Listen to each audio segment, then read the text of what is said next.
If this is your first time joining us, welcome. If you've joined us before, welcome back. We've designed this series to provide insights, thoughts, and impact into the market of shipping and logistics. My guest today to talk about a closer look at the current state of parcel shipping is Cathy Morrow-Roberson. Cathy, thanks so much for joining me. Thank you for having me. I appreciate it. Absolutely. When we were putting this together over the last month, I had a leader a long time ago say, it's important to surround yourself with people who are smarter than you on the topics that you're working on. And you've been in the industry a really long time. You worked at UPS for 11 years in supply chain solution and held other posts after that, but you eventually ventured out onto your own and started Logistics Trends and Insights in 2015. Why don't you tell our audience what Logistics Trends and Insights is? Sure. It's a market research company focused on logistics and supply chains. We do a number of things, competitive analysis, market analysis, a lot of research type of thing, content, white papers, and so on. So yeah, we've been doing that, like you said, since August of 2015. My gosh, it seems like forever. Yeah, wow. I'm sure it does. Yeah, it's always a scary thing to go out into entrepreneurship and start something new. And you're also a regular contributor on Air Cargo World, right? That's right. With Air Cargo World, I focus on Express as well as Journal Air Freight, and I also write for the Journal of Commerce, where I focus on last mile, small parcel, e-commerce, and a little bit of air cargo as well. Yeah. Well, I think the industry is really lucky to have you. One of your greatest strengths we were just talking about before we logged on is your strength in research and your analyst skills. And I always try to find one thing that I don't know about our guests on Let's Talk Ship before we hop on, and that's your roots are in being a librarian. That's right. That's right. I laugh and say I'm probably one of the last remaining true librarians. I have a master's in library science from the University of South Carolina, although I'm a big Clemson fan as well. And most of my time as a librarian was in public libraries. So I ran reference departments. I also was a children's librarian for a couple of years as well, which, oh my gosh, talk about stressful. That was the hardest job. It was fun. It was definitely rewarding, but it was hard. I can imagine. I have a very strong respect for anyone who works with children in our school systems, for sure. Well, let's jump right in. Let's take a closer look at the current state of parcel shipping. Things have been pretty fluid, pretty dynamic for the last 12 to 18 months, but you have a really interesting perspective in all of the research and writing work that you do for JOC and Logistics Trends and Insights. One of your recent blog posts talked about some of those changes, the alternative delivery locations and crowdsourced delivery. But I know that, as we were prepping for this, you had some really great thoughts on other things. And one of the things that I'd love to start with is, how now 3PLs are coming up with their own last mile options for their customers just because capacity is so stretched. Exactly. I think last year in particular, with the pandemic in full force, UPS and FedEx especially, our two biggest and really only nationwide last mile providers. They were caught almost with their pants down, I should say. Their volumes shifted dramatically, favoring B2C. Prior to the pandemic, it was a little bit more equally distributed between B2B and B2C. However, B2C suddenly shifted to 70% of their volumes. And so they had to retool, reorganize, and all the e-commerce volume really put a big stress on their networks, and to the point where they ended up having to limit the capacity. They introduced peak surcharges. They increased other surcharges, all because that last mile to our front door has always traditionally been more expensive than delivering B2B. So, higher shipping rates, limiting capacity, all to quote unquote manage that demand. And as a result, the 3PLs sat back going, we need to be helping our customers because we're seeing a huge buildup of e-commerce, whether it was managing their warehouses, their customers' warehouses, managing freight movements from a freight forwarding perspective, trucking, and so on. So they figure, well, we can add last mile to this. So they started building out, several of them have been building out their own last mile networks to help their customers. Friends from Seiko Logistics, Geodis, Quiet Logistics is also building out rather unique networks to help their customers as well. And there's also some fulfillment technology providers such as ShipBob that's doing that as well. So it's really becoming even more fascinating. And not only 3PLs, but freight forwarders are also getting involved, particularly on the cross-border e-commerce, managing that whole movement and customs requirements. Yeah, I don't know how many times I've said this over the last 12 to 18 months, but just about our business and when we look at our customers, like, why didn't we think of this before?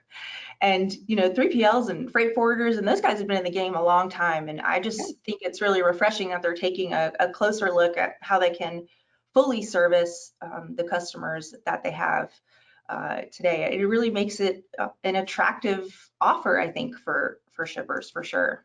I agree. I mean, one of the uniqueness of the U.S. Competitive, last mile competitive markets, it's not very competitive from a nationwide perspective. You have UPS, you have FedEx, you have the post office. That's about it. I mean, you've got Amazon, but they're a little different. But that's it. But when you look at Europe, you see all this competition, and you also see a lot of competition in Asia.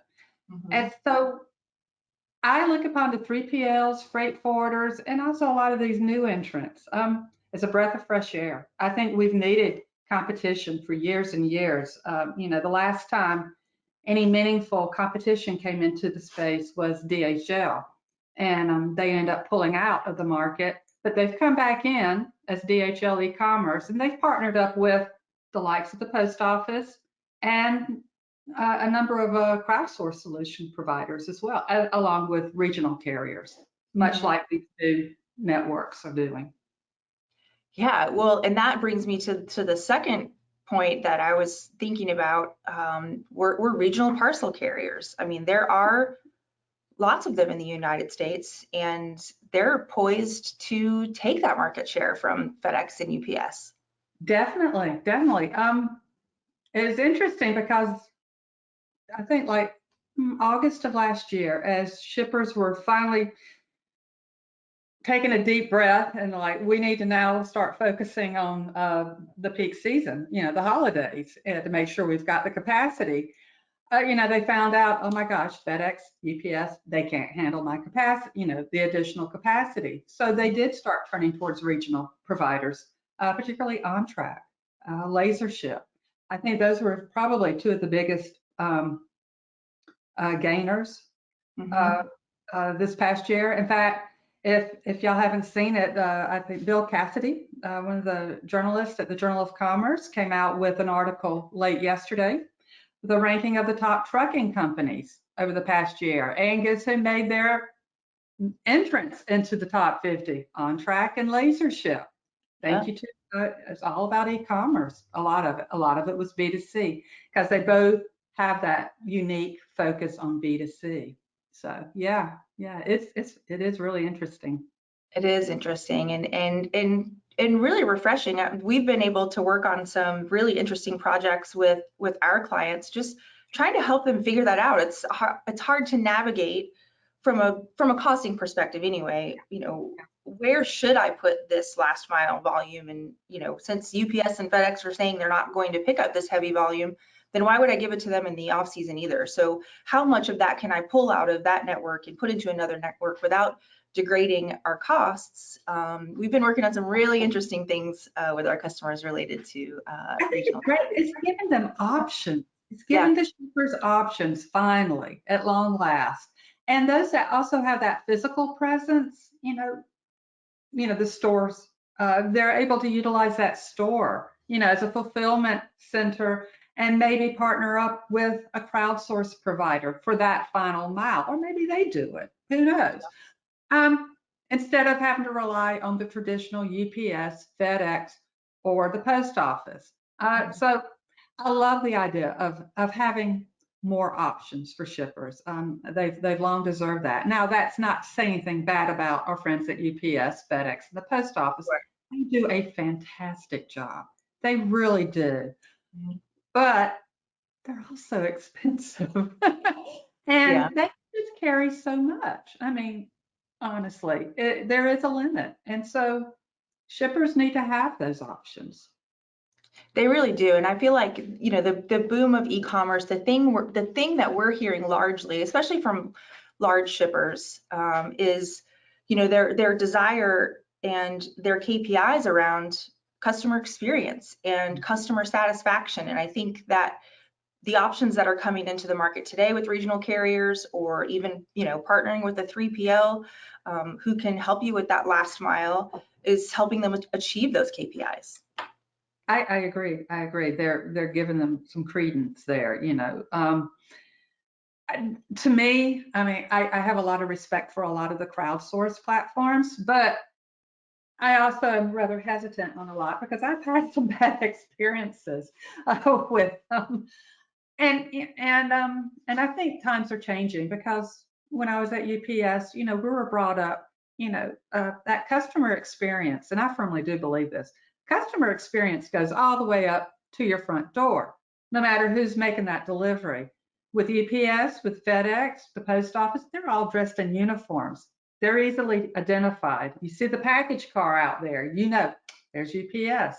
However, you see a crowdsourced provider rolling up in your driveway in a pickup truck, BMW, whatever. You have no idea who these people are. And Yeah. half the time you don't want to answer the door, so you're just messaging and going, just leave it at the front steps, okay? And I'll take my chances. So so I think that's going to be, I really do think that will be an issue moving forward. But for right now, as we're still in this COVID pandemic, well, they're doing a great job Yeah. overall, and there's a definite need for sure for them. Yep. Starting a new business and serving a need. I mean, if there's a need, people can fulfill it. One of our employees has a friend, him and his father had just a couple of trucks laying around, so they decided to start their own trucking business just because they know they can go out and pick up volume really quickly. Oh my gosh, yeah. I mean, and there was a lot of that going on a few years ago as well. And I think it's returned because there's still the trucking market's facing a tight capacity. Okay, who are we kidding? Name me one transportation mode that's not impacted by, Right? yeah. I mean, they're all facing this capacity crunch. They're all issuing surcharges to try to manage it. So, we all, in small parcel world, we like to constantly beat up on UPS and FedEx for all their surcharges. Well, they're not alone. The ocean freight providers have a lot of surcharges. Trucking providers do as well. And they're all stressed because it's funny because I was talking to somebody earlier this morning, and I really think it's because we've all adapted. We're all adapting, I should say, to e-commerce, whether it's a B2C or a B2B move. Because a lot of us, we're all working from home. A lot of us are. And I think even from a B2B perspective, you're going to see more of that. And a lot of those movements is going to be e-commerce. So I don't think we're going to see a traditional peak season at the end of the year. The holiday season is, we're still riding that peak season craze dating back to what, June of last year. Yep. So inventory replenishment is just going to keep going on and on and on and on. And it's just going to stress our infrastructure. to the max, and it already is Mhm. clear across the board. So yeah, it's crazy times, that's for sure. Well, and the other thing is, technology companies are responding to this too. You had a great point the other day when we were talking about TMS providers. So share a little bit with our audience on how TMS providers are responding to this. This, it's interesting. TMS providers, that's always been a fascinating topic to me. Uh, I've been following it since I was back at UPS, and we were trying to figure out, you know, how to, what should we include in a TMS system? And back then it was usually trucking and maybe if you're lucky, a little bit of rail. And if you really wanted to go wild and crazy, you'd add air and ocean. Parcel never ever fit into that story. Mhm. Now though, after a couple of years, I'm seeing more and more of these TMS systems coming out, adding a parcel component to their TMS systems, which is beautiful. I mean, we've seen Transplace acquire scan data, last year, and then they took that and incorporated that into their TMS system. Mercury Gate just recently picked up, was it Cheetah Mhm. Logistics? I should know, I wrote an article about it. Sorry. Uh, and it also is going to help with their package. And it's fascinating because finally, as a shipper, I could sit down with my one single TMS system and figure out the best options across the board, no matter if it's air, ocean, trucking, rail, or parcel. And Mhm. I think that's the smart thing to do because, again, I go back to UPS days. We were always told customer pays for the time in transit, it's not the mode. You do not pay for the mode, the transportation mode. And I think that's probably the same with these TMS systems.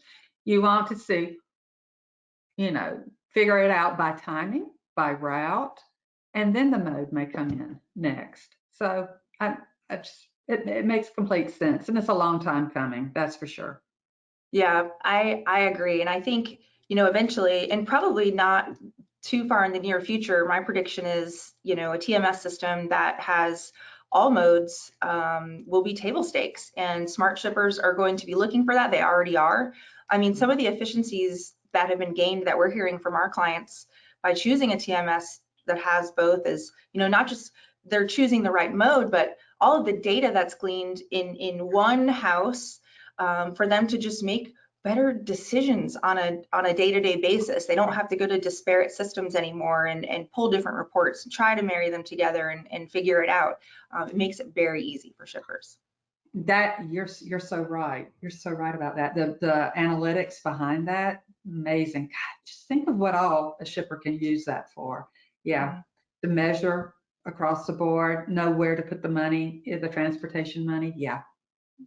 exactly, exactly. Yeah.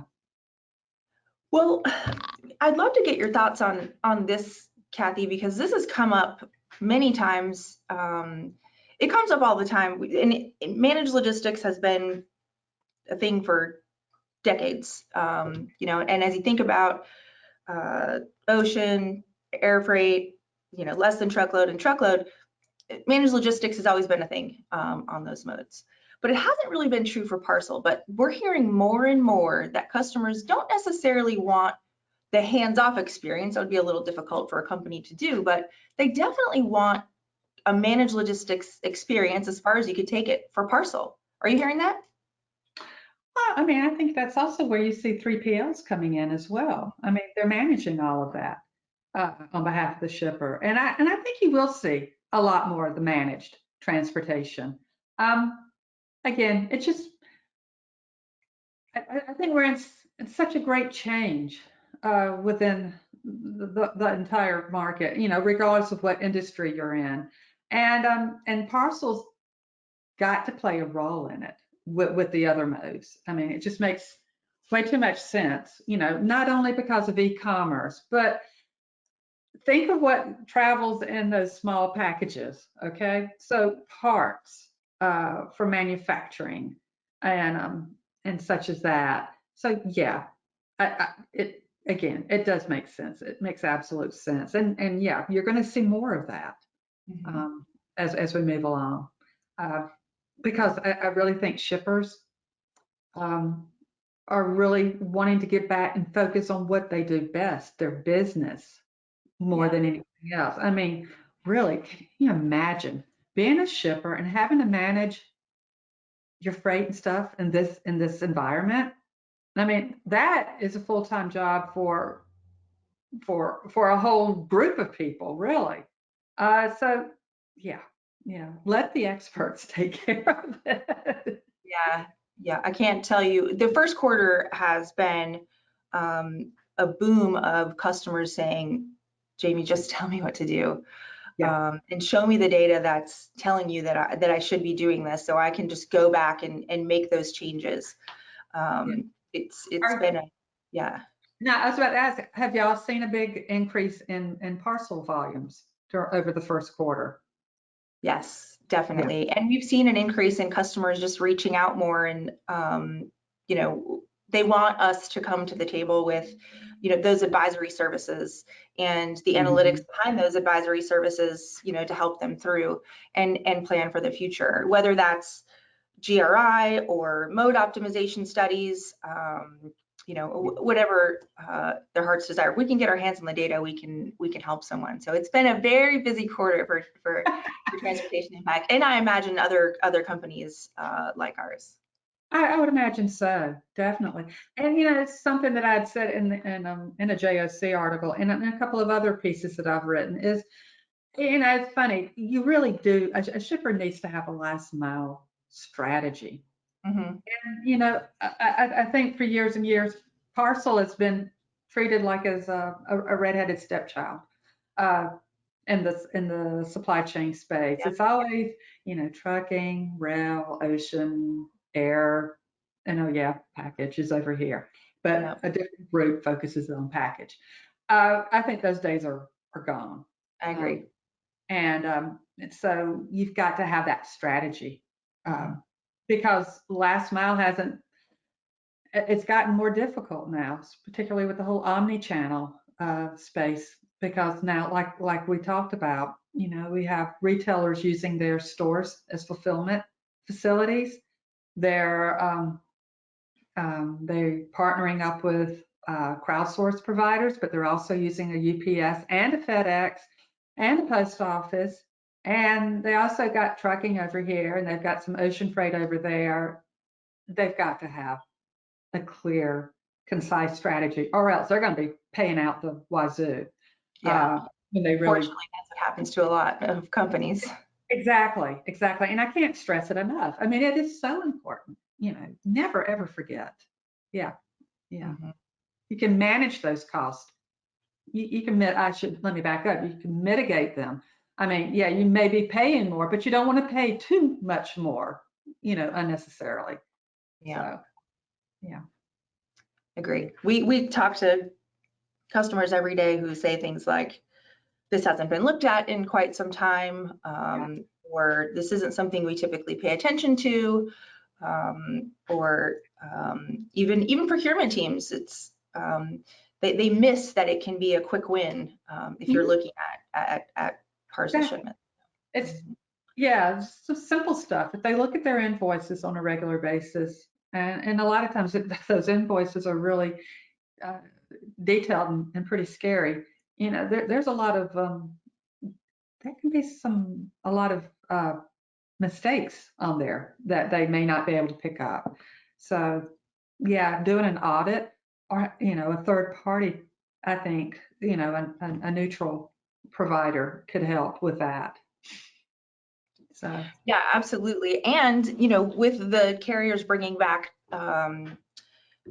service waivers, at least for a couple of modes, it's Mhm. it's even more important so you can hold the carriers accountable. But Yeah. even more than that, auditing an invoice, great, but you've got to understand what the data is saying to you. You have to optimize and continually optimizing not just shipping, but the agreement that you have in place. And so I think audit is going to become like an afterthought. You know, I think some companies are used to just, okay, the package didn't arrive on time, I'm going to get a refund. But now tools of that nature are going to be used to be transformative in the business. Mm-hmm. I think so too. And I think you'll probably see them being built more and more into the TMS systems as well, to not only audit parcel, but to audit the other modes as Mm-hmm. well. So, I mean, it's not just a parcel problem. Uh, Yeah, so, digital transformation is happening all across the supply chain. It's forcing yeah, technology companies, providers, and shippers to do so. that's true. That's true. And, you know, looking at the technology, I mean, going back just a few years ago, I mean, we could all think this whole cloud-based technology capabilities to allow us to build these new great technology tools in real time. That's a beautiful thing to be able to provide that visibility within a supply chain as well, you know, and in real time, or as close to real time as possible, I should say. So Mhm. you can be able to catch a potential problem a lot faster, or an error in an invoice a lot faster, and get it resolved sooner to reduce any type of potential disruptions. So Yeah, it's great. It is great. I think it's great. I think it's great for shippers and great for folks working in supply chain. It'll although it was a challenging time, I think, you know, thinking about the other end, uh, it'll be great to look back and see the transformation that happened. And I wonder if history books will call it something other than the pandemic, particularly as it relates to supply chain. So that'll be fun to see too. I know we'll have to, yeah, we'll have to make up a new word. I mean, that one's been used an awful lot, hasn't it? Yeah, you know, it's interesting because, you know, the retail industry, I keep going back to the retail industry, but it was going through a much needed transformation before the pandemic hit.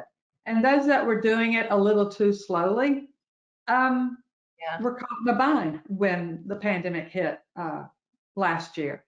But those that had been a lot more forward thinking, I think really won out, if you can call it that, last year and into this year. Um, you know, I've listened to a lot of retailers' earnings, uh, quarterly earnings calls, and it's quite telling because some of them are like, yeah, we're building out this distribution network and it'll be ready in about 3 years, and I'm like, ooh, 3 years from now you could be non-existent. You know, Yeah. things are happening so fast. But Yeah, yeah, you're right. Agility is going to win the game, I think. And I don't, I think that's probably here to stay for quite some time. yep, I agree. I agree. Definitely. Yeah. Well, we've got a couple of questions, so I want to make sure we have time for that. We have a few questions about Amazon, and I'm going to probably park those because our next Let's Talk Ship episode in May, Cathy's going to come back and we are going to talk about the big bad Amazon and the effects that it has on just the logistics in general. And so Cathy's done so much research. She's so excited. I can tell I'm so excited to come back and talk about that. I do like to talk about Amazon. They're fun. They're fascinating. So We've got yeah. a question about time in transit, Cathy. So one of our guests is wondering, what the consumer sentiment or expectation on time in transit for a package really is now. That's a really good question because you know we're always hearing, you know, everyone wants it same day. Do they really want it same day? No, they don't. Some things maybe, and I think that's where you're seeing a lot of retailers providing a variety of options to their customers. So take our friends at Walmart for example.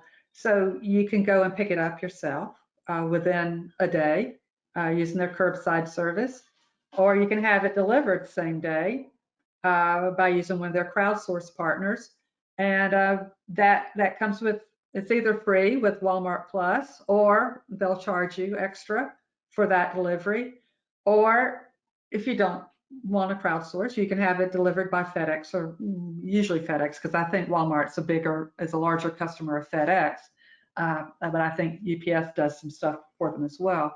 But It's a different level. So if you want it faster, you're going to pay. If you're willing to wait, you'll get it for free. Free, I should say. Yeah. So No, I think that is the model that we're looking at moving forward. Is just going to depend on how important is it to you as the customer.